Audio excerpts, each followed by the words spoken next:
سیرت نبی رحمت صلی اللہ علیہ وسلم چیپٹر 6.2a رسول اکرم صلی اللہ علیہ وسلم کی مدینہ کے لیے ہجرت۔ حضرت ابو بکر رضی اللہ عنہ نے سفر کے لیے ایک اونٹ تیار کیا اور رسول اکرم صلی اللہ علیہ وسلم سے ہجرت کی اجازت مانگی۔ آپ صلی اللہ علیہ وسلم نے فرمایا کہ ابھی رک جائیے، مجھے امید ہے کہ اللہ تعالیٰ سے ہمارے لیے اجازت جلد ہی آ جائے گی۔ حضرت ابو بکر صدیق رضی اللہ عنہ نے فرمایا، میں آپ کے ساتھ؟ آپ نے فرمایا ہاں۔ بس ابو بکر رضی اللہ عنہ نے سفر کے لیے 3-4 ماہ تک 2 اونٹ تیار کیے، یعنی انہیں خوب چارہ کھلایا۔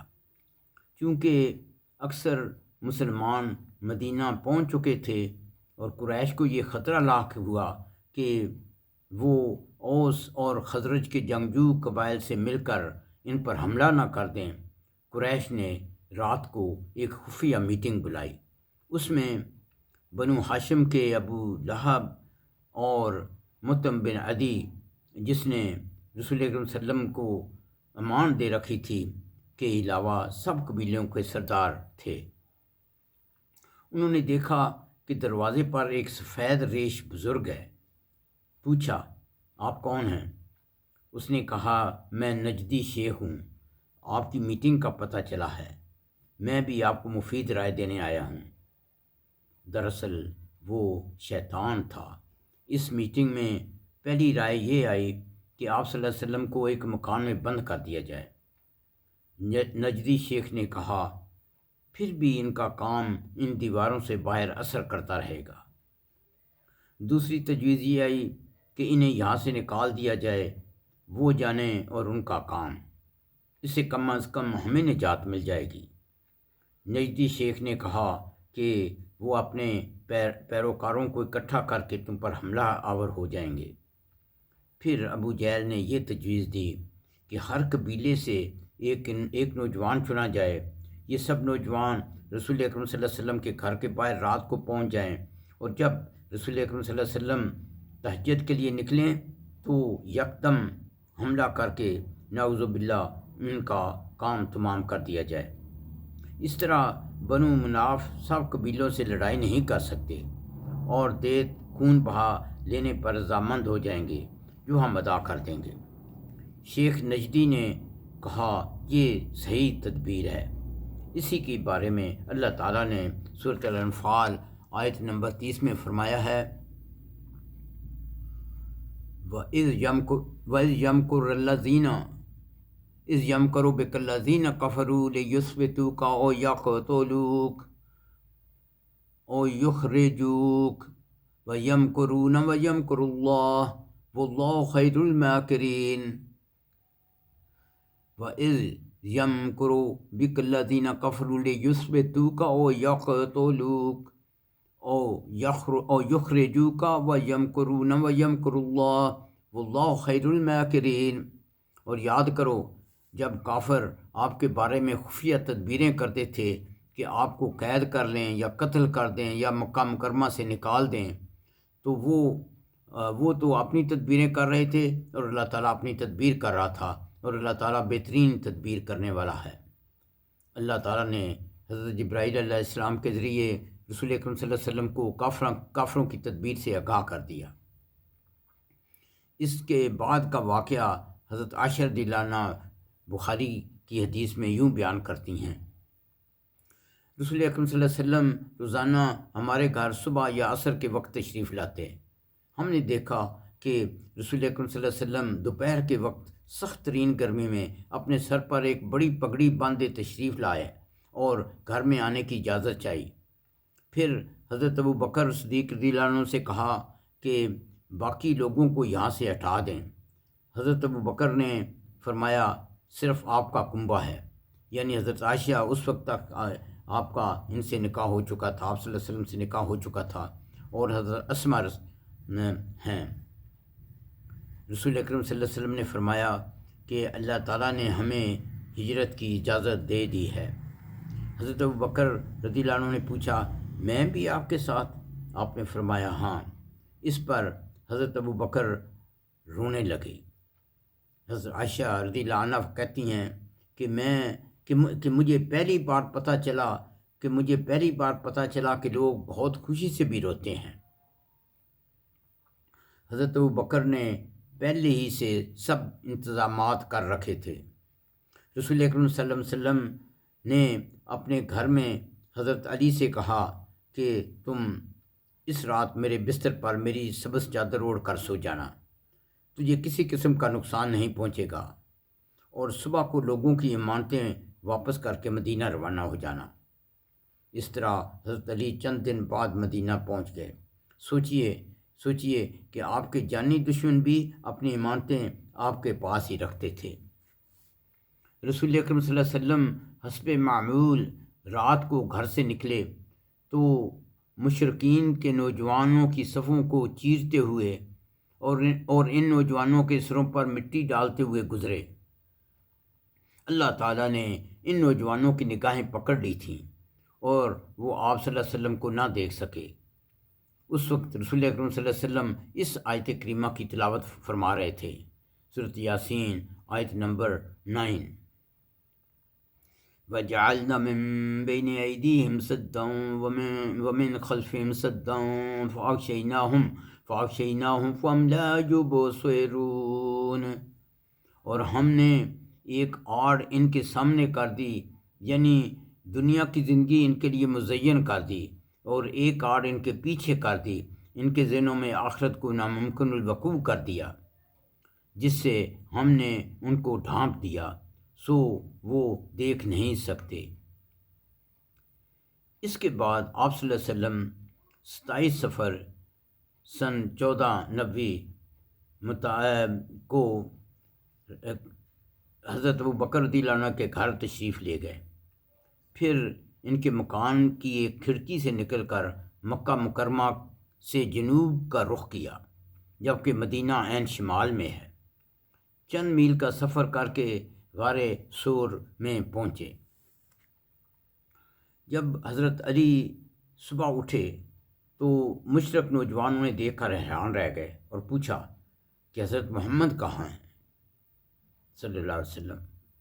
حضرت علی نے کہا مجھے معلوم نہیں۔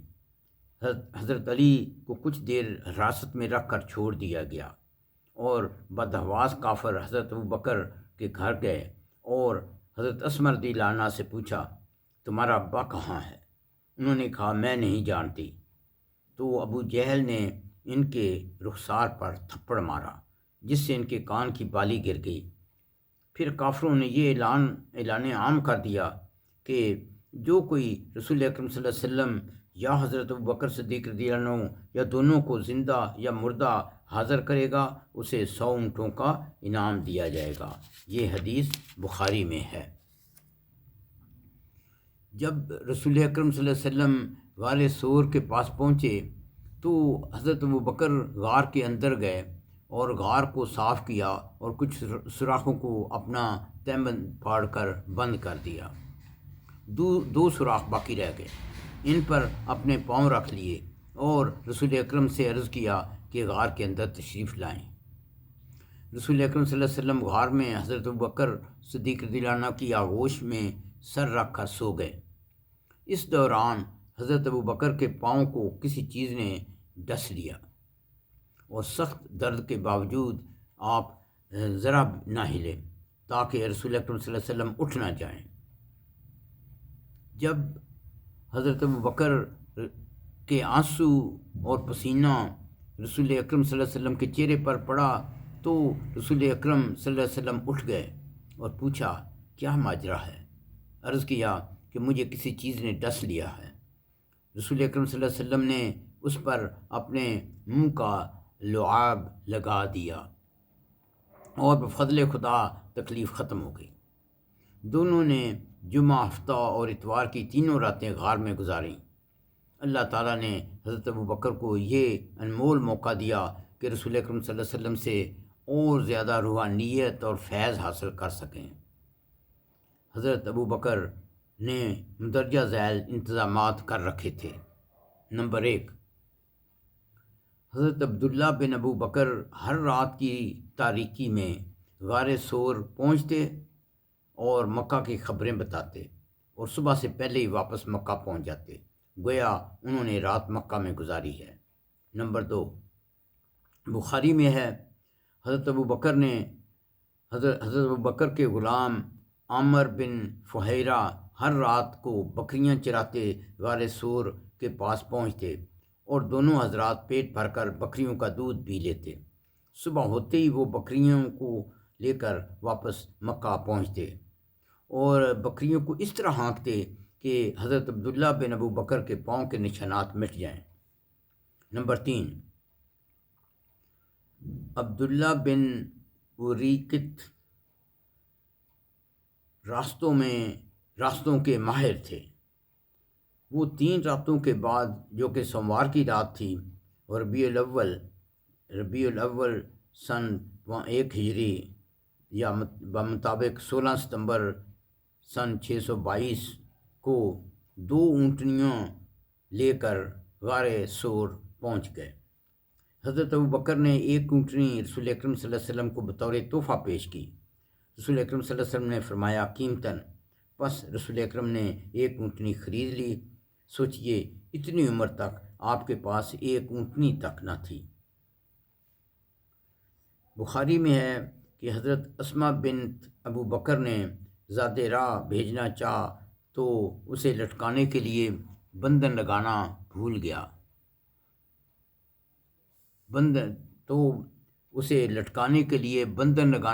گئیں، تو انہوں نے اپنا کمر بند کھول کر 2 حصوں میں چاک کر کے ایک میں توشہ لٹکا دیا اور دوسرا کمر میں باندھ لیا۔ اس وجہ سے ان کا لقب ذات الناطقین پڑ گیا۔ غار سور میں قیام کے دوران دشمن کھوج لگاتے اس غار تک پہنچ گئے۔ حضرت ابو بکر نے عرض کیا، اے اللہ کے نبی، اگر ان میں سے کوئی شخص محض اپنی نگاہ نیچی کر دے تو ہمیں دیکھ لے گا۔ رسول اکرم صلی اللہ علیہ وسلم نے فرمایا، ابو بکر، ایسے 2 آدمیوں کے بارے میں تمہارا کیا خیال ہے جن کا تیسرا اللہ ہے، یعنی اللہ کی مدد جن کے شامل حال ہو۔ ایک اور روایت میں یہ ہے کہ غار کے منہ پر مکڑی نے جالا بنا دیا۔ کافروں نے سوچا کہ اگر کوئی شخص اس غار کے اندر داخل ہوتا تو یہ مکڑی کا جال ضرور ٹوٹا ہوتا، پس وہ وہاں سے چلے گئے۔ اللہ تعالیٰ نے اپنی جس خلقت سے کام لینا چاہے اللہ تعالیٰ اس سے کام لے لیتا ہے۔ اسی کے بارے میں قرآن کریم میں ہے، سورۃ توبہ آیت نمبر 40، اگر تم یعنی رسول اکرم صلی اللہ علیہ وسلم کی مدد نہ کرو گے تو یقیناً اللہ تعالیٰ نے ان کی مدد کی ہے، جب کافروں نے انہیں وطن سے اس حال میں نکال دیا تھا کہ آپ 2 میں سے دوسرے تھے اور دونوں غار سور میں تھے۔